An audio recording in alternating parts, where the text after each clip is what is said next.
Trying to make a big old rivet header for the Hardy and the anvil out of a big old chunk of railroad anchor tie.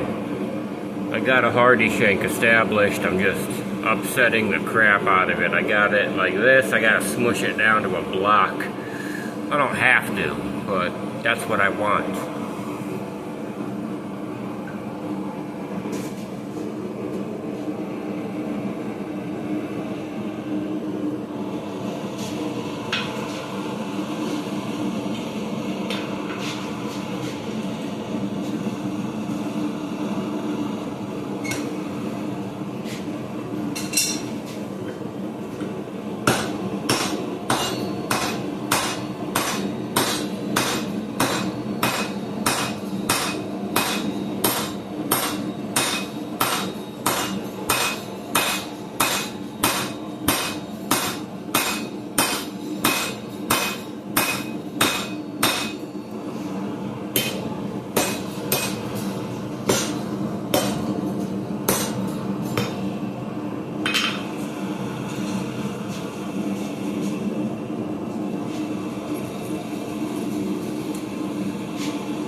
And so on and so forth and so on.